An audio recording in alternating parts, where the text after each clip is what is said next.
Yanim de ya hunu. Yanim ne ye. Na ya chino. Ayo. Ayo. Mania video.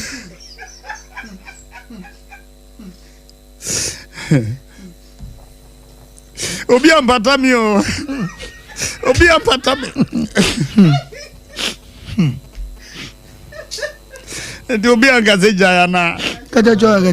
no. Nana jaya. So from pata mi.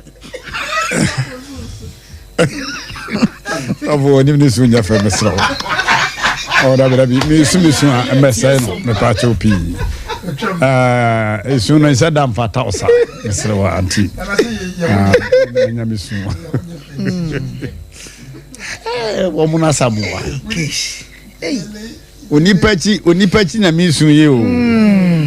Ye ni me de sese ye hunu de asi na ye chi. Demo ya nya rekura na ye experience kakra. Ye experience kakra. Wo muna samuwa. Kata jaw. Na me mamu ko kan ba bi ne friend so nipa. So nipa mpa. Ano den. Kezi na no den. Mpapa de wuso. Asem de hwem papa. Baby akwanfa. Okay. Mesi obi wuna ye papa emu no wogi a. Nye se ye papa na so obesan ba. Emum ade suentra. Na ye hunu di kum no na se de bi se aboye ho bai. Bema ye ma oyako. Na wonim se sa na beba. So ena me wofutu sem ede ma amansan a otie me. Afutu sam ho.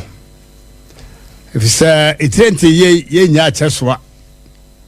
Oba bi ohon twetwe ya. SOMPA. Oba bi ohon no twetwe ya wonsa so empa ho da. Bia na wonsa edenam so. Abuzafo kakra me kan se ene afutu sam a me de betu dwa no. Bes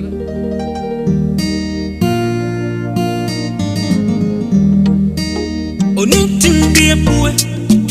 opuwe ya wampuwe ni kwa o odi enijie ni mkransha abrabo mu afutu nyamsumu ani daso ede enijie bro ni panyina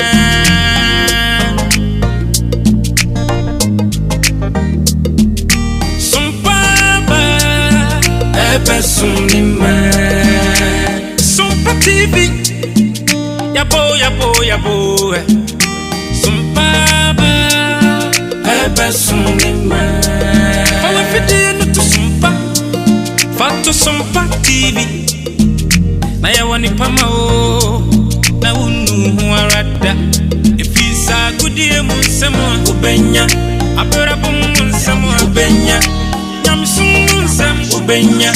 Enijie munsem ubenya Enyumpana kakuma ubenya Yamaimu amanyosem ubenya SOMPA di bravo ubenya nina ubenya SOMPA TV yabana papini su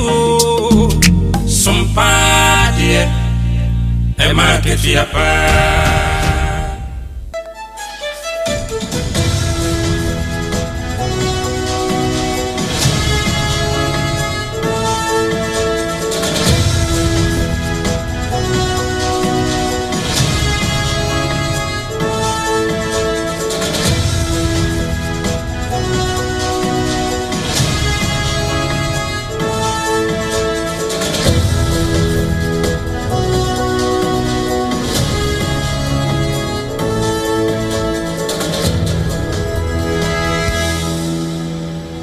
Premo aton omanti aseman Ghana ye mobibia ha emobibia kwa ba ebrason se ye de prem to breakase e de free SOMPA 106.5 FM so ewo enkran e de som wo Ghana ha ne wiase amansan ba bia wo bia Shannon se kase yi eye secure sanitary pad na da Roma ena waso asene secure sanitary pad eye ma ahotoso papa ya eboa ema ewo wo mo ema yomu sanso ena time herbal mixture time herbal mixture and a time HH mixture and so ebo de chidom enyo no nko a Technospark 40 series and so ebo chidom kese pa ama ne nyina etimi akonkan na enema nyina etimi aye fine shanense kase yi etwa ne ho ewo enkran ha no etwa ne ho akwa dichi ewo Kumase Sompa headquarters eya Sompa 93.1 FM afi oyepe no ajeje mu diama ayiko 100.9 wono nso ewo Kumase sanso ena Adamfopa radio ewo France abrochimemu wo mahinkro Paris no mu afi Sompa 101.1 watakwa 103.3 ewo takrade 106.1 ewo Techimai 98.9 ewo Sunyane 90.7 ewo Nkranza 101.3 ewo Doma ena fei mankasimu nso Kingdom 106.1 wono nso ejigum emfifi mantano ne nkwado amanfo nyina etie bi hyane nso se obeko Play Store anase App Store ne so hono no eya akwa download Sompa online app no ewo ho ye gina mu dendenden ubenya ne video ena audio nyina nso afei udi code ne so eya ahwehwe Sompa FM Facebook no eya Sompa 106.5 FM Accra ena YouTube no eya Sompa FM live enansam a wobetie no yakruche ni nyina de akwa akogu www.sompaonline.com www.sompaonline.com enansam a yede sum wawie eni animu ni bi eni didi so yi Epoye mantamu dwentrani adema NDC amanyoko aya Dr. Mark Oliver Kevo wabo amane say Mame a wono aye owura boama ne mame wo mo de no aba Asia dunkatia General Mosquito ene ka say wo se sa kwanhia no a ekoto mpanimfo no wono na nko ka ho bio na bibintia Wenchi mahene so kasa efa mining lease bia eno no ye 202 acre of land edi ensam ni wom Dr. Kenneth Ashigbe kire say sa nipa nwotwe a wono ahwere wo mo nkwan wo mo moja egu titru pa ne amanyofo a edo mu wurawura mu ewo galamsey ho no Onyenyafo Elizabeth ofosu ajari nso abo amane se upiemu ewo bono ene ne mpɔtam wade a emfidi nnwuma ebebura de hye ye betwa bosompo na afi yakwa amonone nsemu no Donald Trump echese enche bia woni Vladimir Putin ekwa akosia ewo Alaska yedi munchirimu ebebrewo Ebusia ensempi ka yenim ho ene wiei anuanom banu yesi adwa yabɔ ne bedem kufu besepane kwena hai yetesin banyansafo na afi benim defo a yebebe edi amawo asomfo mimidin abena badu adepa kofi menembra obrempon na kwaku ampoma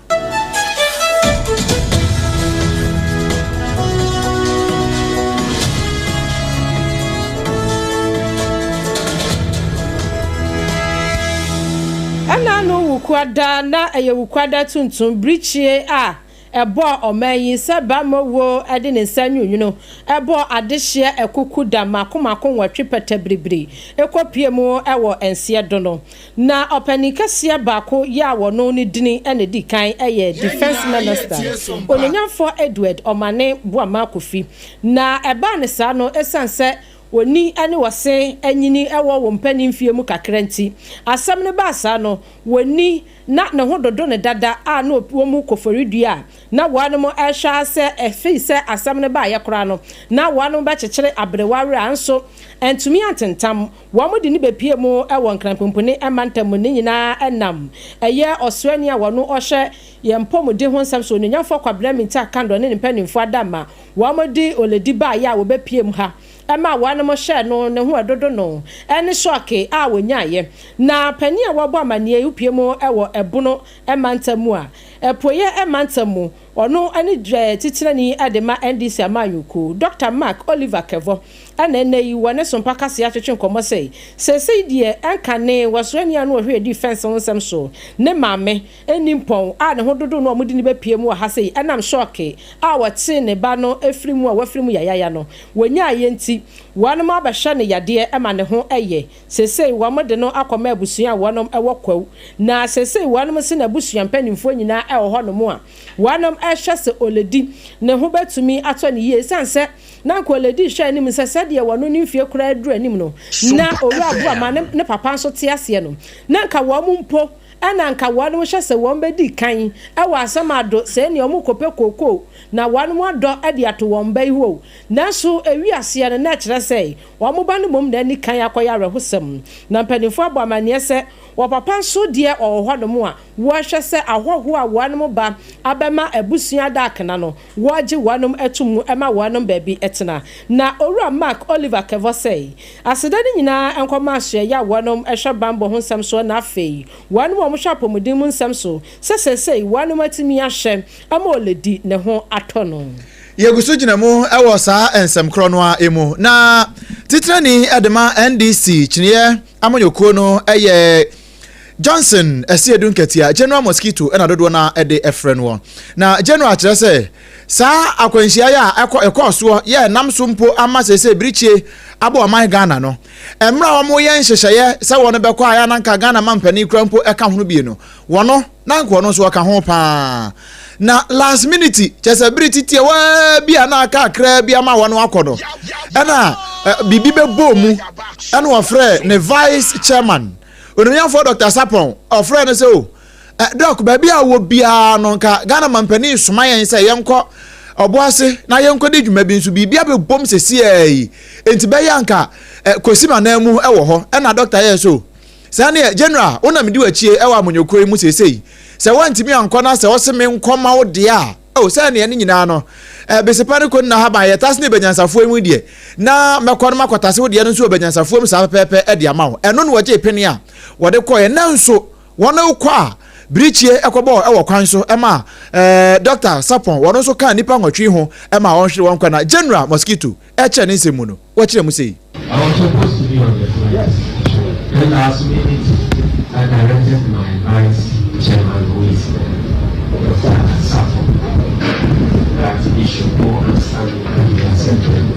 In your human ways, you'll be thinking that if I had not sent support, maybe they will believe. Now who knows? God might have decided that if this is his time, he will be knocked down by some controlling. So we don't question what Allah wants and he has done. So in all things, we have to give thanks to him. Because what you are talking about, if this thing happens, maybe it hasn't happened. Something worse happened. So we can't understand. Abusiani ati ye Johnson esiedu enketia General Mosquito entonto mosquito no anu wa kire se wono ena nka wo kro nanso bibi ebebo mu last minute nti ena ma ne so ma Dr. Sapon nanka we by this time kwa ye bonded anka wa ye gone too soon nanso ne nyankopon ye epe no eno na ye anu ye eno nti emfa seda emanyame Colonel Festus Abwaje a retired security analyst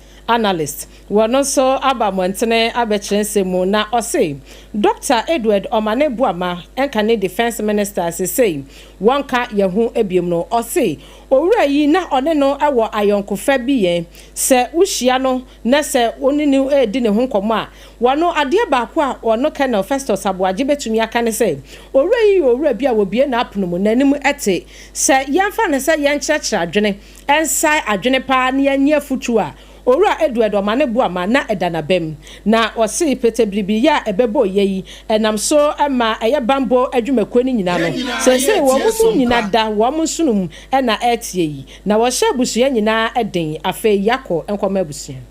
Minister of Defense, I got to know during the campaign when he was being, projected as the election, guru for the NDC, right? When he took office as the Minister of Defense, I wished him well. And then there was an issue, I wouldn't go into the details, which concerned me a lot. And I thought that he was somebody who would have listening ears. The first time I met him in person. When he invited me into his office, although I'm retired, I still know a bit of regimental traditions.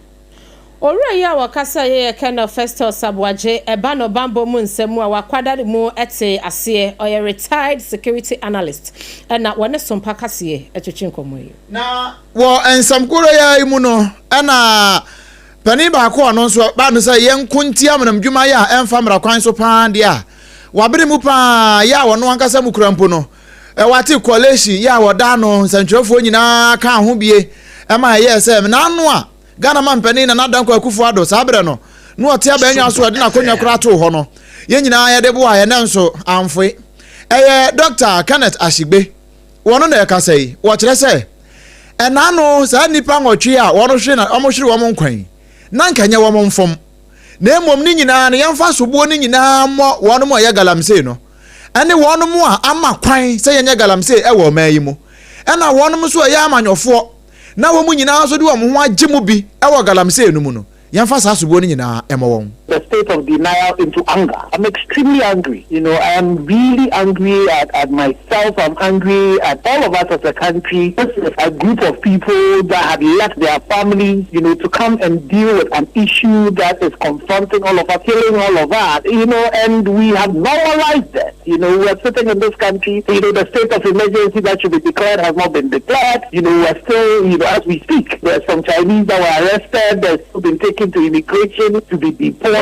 You know, and these criminals, environmental criminals, are rating themselves. The politicians who are still, you know, part of all of this. The blood of the eight are on the heads of every politician, every politically exposed person, every kingpin who is behind all of this. The blood of this eight and all the people who have died out of Galamsey are on their head. And for me, as a country, it would be a shame if we don't use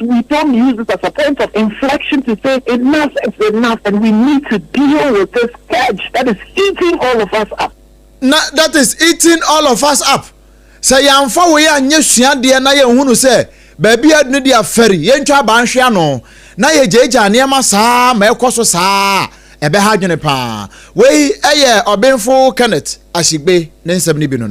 na wo amenamudwuma mu ansemu an ye ginai na dwumadie bi koso e wo Bono Regional House of Chiefs ene Minerals Commission wanom ensem na wanom hyiemu a wanom ediye no eno ase no anadoma ma hema ode ne ho akoso afema dwaben a wotoso mienu okopie mu e wo dwumadie no ase na enumu ana wakasa no wotwe mu sei wototo srapa we de na nase nensa edansa yem eniema bi ya aban no eye e wo efoma gudie tuo no no wone wanom anya dwene nyina ne se ya no ane se na amenya nananom asase ye wanom dia womo ade womo moja epreye edo ya babia womo se kan sonso etumi kun ya age wanom ensase yantam eto ho na ebe wiase ya na kwabrane e baba betu efoma gudie wo na asase so a ubehu ana na krata tetenten efri Minerals Commission efri eya Lands and Natural Resources ne de abra womo eya sa womo ni sei enti no hwe so a sa de letter head ne wo so no womo de ultimatum kura san so de apeso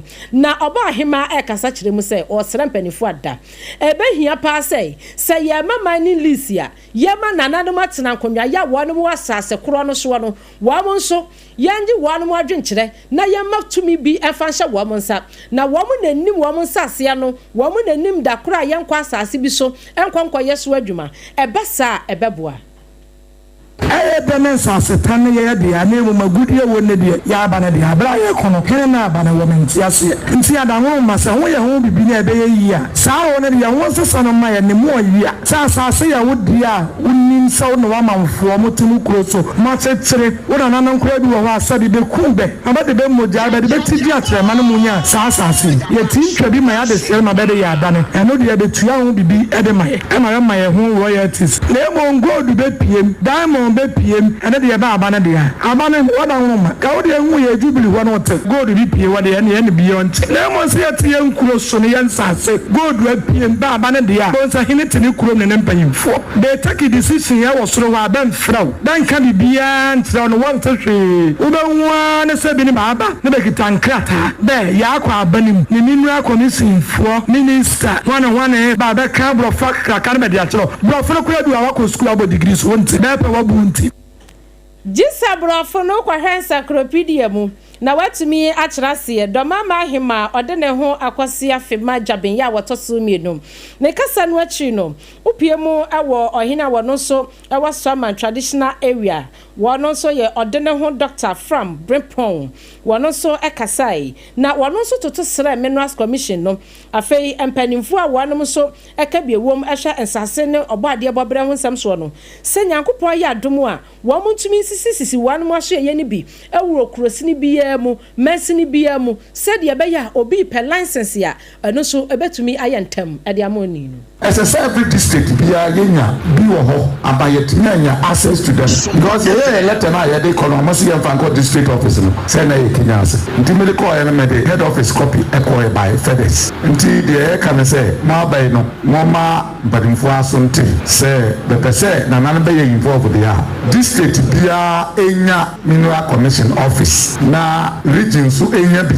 say de be ya ye na betina ye ntintia e wo ade ba ko a me gene ho me say Ghana ye very good say ye be shemra papa enso ye mfa nya aduma ye nipa ye nimra so kra ko de bua ha o de cabinet abe pake o do ma wa gina ho saa ka na be tu akwa ja ma Ghana ha no be ka kire na na say onfre police commander onfre immigration officer nti ye mfa mra nya aduma ye be ko parliament be pass enso ye mfa nya aduma ni problem ya no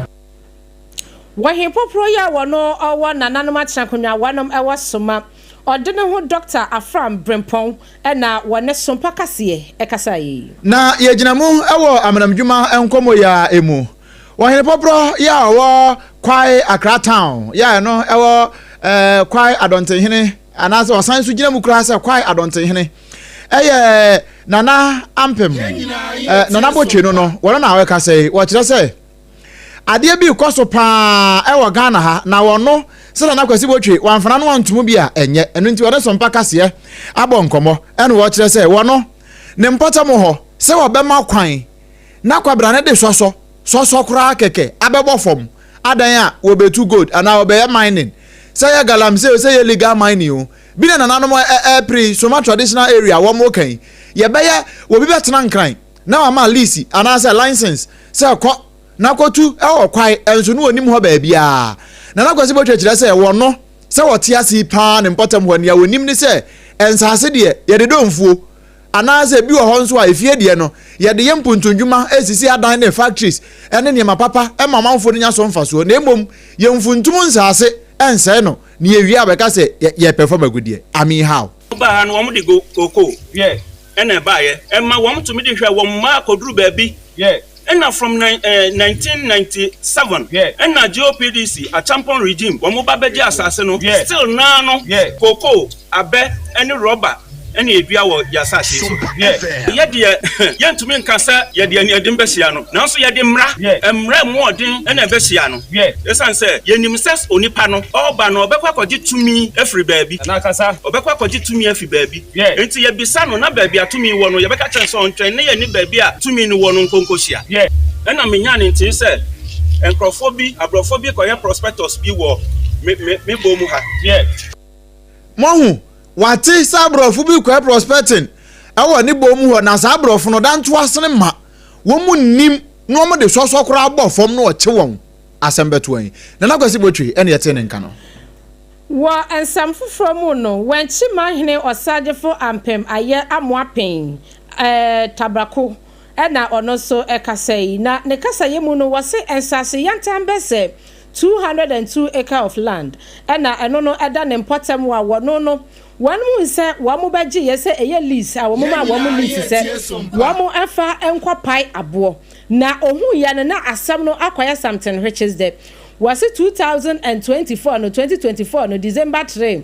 na wamu di lease no ema company bi a wamu so mba be pass wabo na numu no minerals commission wamu hu ya ne secretary atetentin firi wamu akachia ba ewi ase no amama mesi onu wenchi mahene amesi ni so wonya se na hemfo nketu a wana si ni mom ana krata na besi won so a ekoye epinso sompa kase ene ni di nkomose license no Mr. Minerals Commission esa wotu room na bia obi actual letter ba restricted mining lease o mining ni mu twe no be letter na dated December 2024 202 acres wenchi boss the shop to room na ye browser the BBC 202 acres 800 plot nko okro obi mfanya mine abra o mining ante won hwe o the amano and so nante me was say ade ba kwa ya pa galant say say asem to me last year mama so ye shepa what to ya mo be license uni mo hwe broyina ba oba ya okra wa hu divisional chiefs bi o makode ombe afi asem ne ba dia ye bo nananum din so agudie ne ba ne say dia go dia ya ban dia asem ba nananum me a me Chinese boy mienu esisi pick up mienu de makoma police no wana police commander afre nana uni case bi atia o monti yentime nyomo hwe yencho o manu asem ne enja o me so na asem ne da me ko ne ba ya de wanchi ne ba asem eya obekuma na as politicians in SRD. So maybe say how restricted mining lease ya nipa idea by 202 acres. A minimum hwe because say bia na sebe baby ya mamre ana bosum bia na bibi show. Sa no say ne be this one say 202 mining lease enya de befa.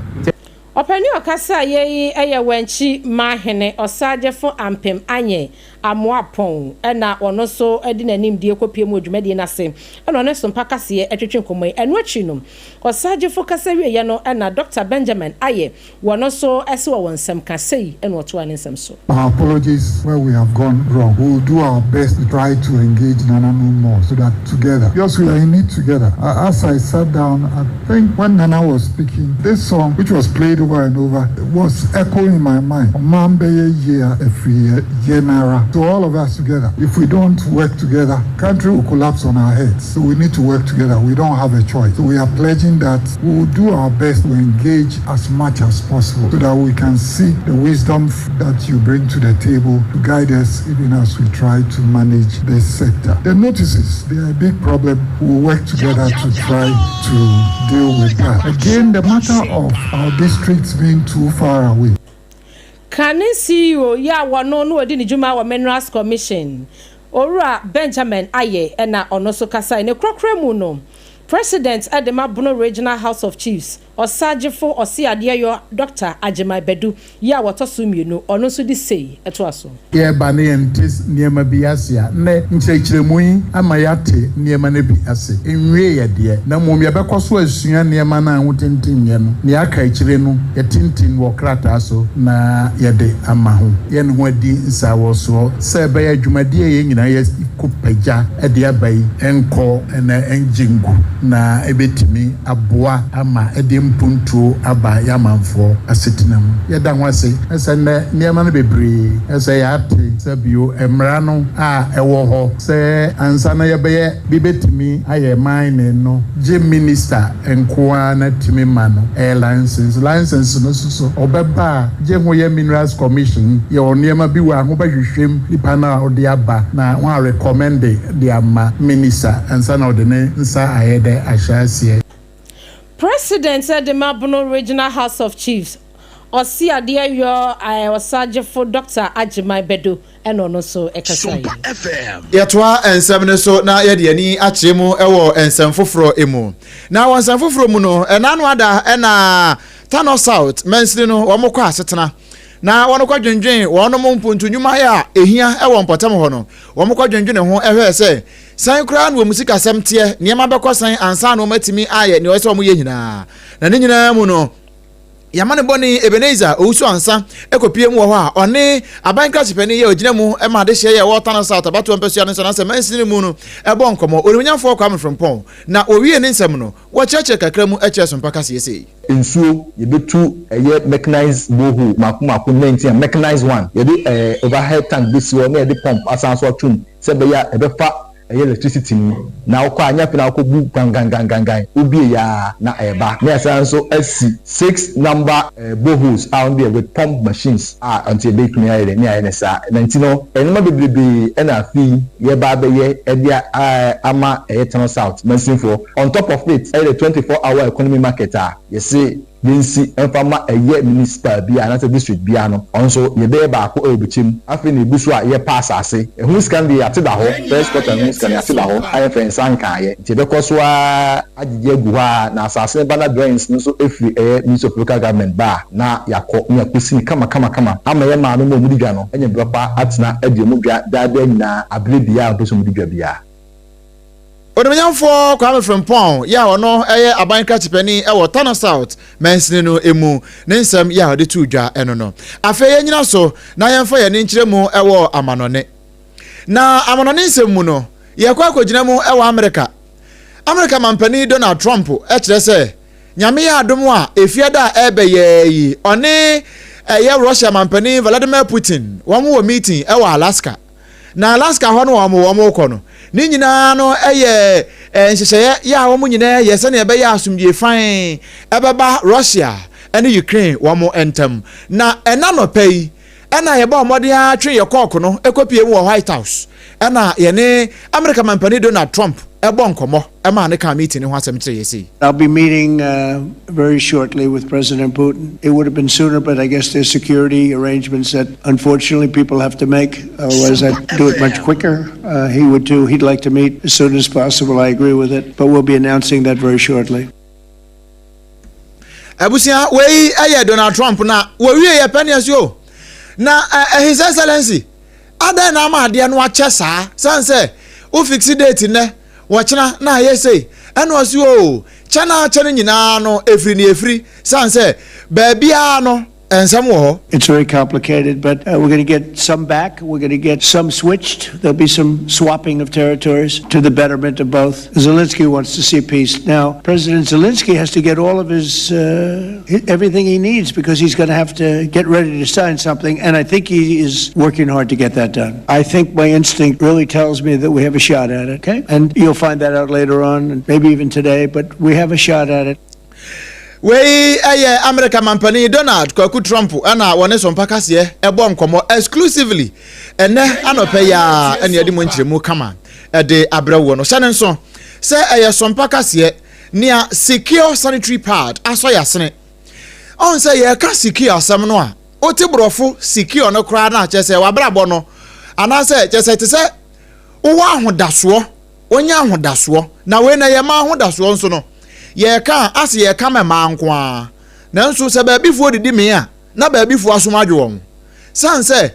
mema ya sombadwe a na ma wa asomdwe na ma wa ahotoso eno nti ba bi wo a woduru ne ma ayemu sei na se obu ne nsa ena na ahe ha ne won kasa obi aho obi wo a wo be kasa wo kasa no kwa na ahoye na hi keke wo nya ne hwio na emum ne nsa buo no mu no ohoye na hi keke etumi si pa nanso ni nyina mu no bi ho a menstrual cramps a de ba no yawo a wo komu no enna ma wiase ne pa nyina ho ye na hi no nanso saa wo ba no wonya secure sanitary pad na se wo de emoa ekoyie pa wonte ya obi a wachire ade esa wo mu ne se enonom emoja sufi no a eba no enim ni achire efa tintintin kese enti no wo de fa wo pant no anasa body so no ho saa no a nyonum ba bia afei yade mint bia famfinfin ho no enu nti ate se ne asabio toto o maaye num no enoano no enti sempo bia na yare bi wo maa no mu a akosu akuma num no yare bi wo mu a saa mint no yade afamfinfin ho no ebekwa akokum nyare wa hodo ne sabi muamoa bi mpo a kwase ho no ebekwa akokunkum wo mu nyina na afei ama o maaye no atimi adimu. Secure sanitary pad. Ladies, we are secured. Ema nyina ye secured saa no a na mema nyina nso anya asomdwe no nti bema sa wokɔ abontene na sa wokɔtɔ niema e de kofie akɔma wo kanchema wo yere o mama wo namfo wa na wo bi di ne birthday to secure sanitary pad na fa che no na obeda wase ade wase ne oni hɔ de aka ho enye na e wo supermarket mo ahodo provision store shops ni nyina mu mo amu okumase anasa sentimental ne nkwado no Mama Excellent Cosmetics. Wano ne to ndodo mu ene baako ni nyina bi obenya bia to ho. Owo adum PZ. Ena ne office ne baako na se ne shop ne baako e wo kwada so estate. Taxi station ho no a kane asempa pharmacy kwan no so wo no. E ho no obutuo. Fra 0243 862 158 0243 862 158 na fe one no abon komododo bia ope bia no wode ebebre wo. Time herbal mixture ni o po ebusia tie enra bra hajia baaye no efia ha sei titiriw wo bia ni ho a woka se nanum ato sanse efia ha yenura ye nom no eye time herbal mixture anti malaria mpo enchi obia enei metiofo na me hu se nsuo no wo fom pa nadmofo aboye kokko ye mpotem wa yentimi ninini enu nti entontom wone ye nete wo mu ka ye abribia empo daytime na entontom wo ye wan hweye ubenya malaria sisia nanso malaria na eba eduru ebetimi akantan no no eye time herbal mixture TIME pebito asem no yewie ni tiawa malaria chewa bonsi wanum wato asa ye wahuhuro ni yawo wa ase kwa adwuma asa wo nkwa adwuma enne wa nkwa adwuma be yi wadi se watena malaria chewa breko a time herbal mixture wo ho adwuma yefo ni adwuma wuranum ni nyina anim se time herbal mixture nti malaria de yetu ase kra afa be ma ana wo ba eduru anwumre na mo bo wodon komo a ba ko da ho din owi anu wabusa se ofa wawie mese saade no yemfa nchekere man ya nanka asa nanka ya boka shira to ne so be ma no nso wada hoda obewoso no a enwoso obewuso obewie no oba no kora wa bre no afa mu ada me pa cha obehia time hh mixture bi ohonso a wojonso a wote yawo ewakire wojonso a ema obebre ansa na wajonso nso wote nkasa jonso de wohia time hh mixture eno ene beboa ayi sa wa hawo nyina ede afiri so oba ne mema obi atimi no mbie me pa cha enye na ewo pharmacy ene herbal shops nyina mu wo pe dodo na watu aton no KNG herbal ya odi nwe ba ense wabie na point ho bra ana afre numbers 0244 417 669 0244 417 669 sanso ena se obefre numbers ya me dia ma wo nyina de a Technospark 40 series eno na me kamfo dia ma sei ye tu kwan a ye mfa charger he ubedi mfie mpem ha kora no a mobile phone no ekita ono de obekọ esan de waba na emom senye Techno dia uduru ana wubusa charger uduru ayi mam charger da bi ye jai sa de no pe Technospark 40 series ni bi aniema mienu pe na meka ewo Technospark 40 series ho ye the noise cancellation system e de ahyem entimfa ho se ogina club ase ubetimi akase wada menka ase kwantro na emom ubetimi akane saa ena afei eto nsuo mu a ofa wade eto awie mu a ofa wade eto mfuturo mu a na wafa wade tiawa umpe wei na apede hia bomoden kope bito ewo Techno stores ahodo ewo Ghana ha nyina no ebi wo ho na nsan ya na ebebie yankrabata ba ko wonkran ha sekre me ba charge numbers yi na frɛ na wo so wada odi esisi a 0303 980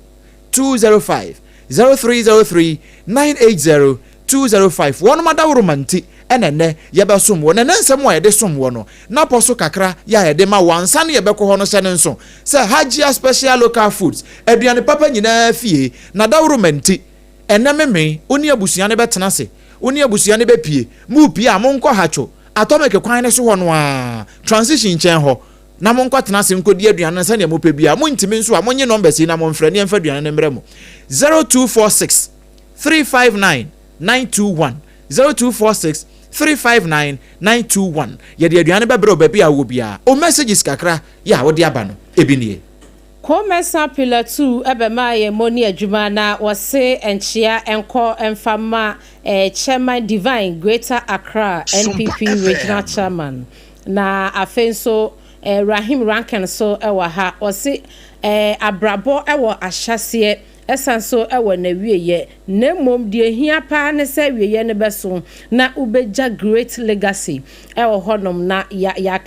ya kakayo ebre ne bra no oma empanimfo wa mu afri mu nyina abusuafo yakọ ene hyeden Starboy enso ebehye yen wose ohwe yen free ahafo immem sompa FM news no size enchiashonko enkoma ononyafo Haruna Mohammed MP for Esonafo North yesma ena wose my lovely father no joke you Starboy enso dia wode eba ye enono tiko mensa pilatun so wose wo domi pilatu ho ho no so odi free baye na ene awie ensem Daniel Aban pastor enso be ma ye cross wa hanum say ensem aye de som no ne edi mu akotini bi ene se bono titinani e de ma NDC amanyuko ora mark wabo amane se doctor Eastern region poye mantemu asem na meken NDC wanum titinani ora maka bo amane se Dr. Mane bo amane maame ne hododo no a wo mudi be pie mu e won kran be hwe ne yade no ne hoye to mo de ne kofie sanso ena amonyoko no wo mu titinani onimnyamfo esiedun kati a kire se sesei kane no nanko no nanka wo kofro aduprenu bie nanso nyame na di ne ho afofie ama wanka ho no bie ensam no na ahodo bebre eka we no ho ena anuanom baanu ye bebese ye ede ema wo ye no ma ote yenka e wo kase no mu no eyemme obrempon na kwaku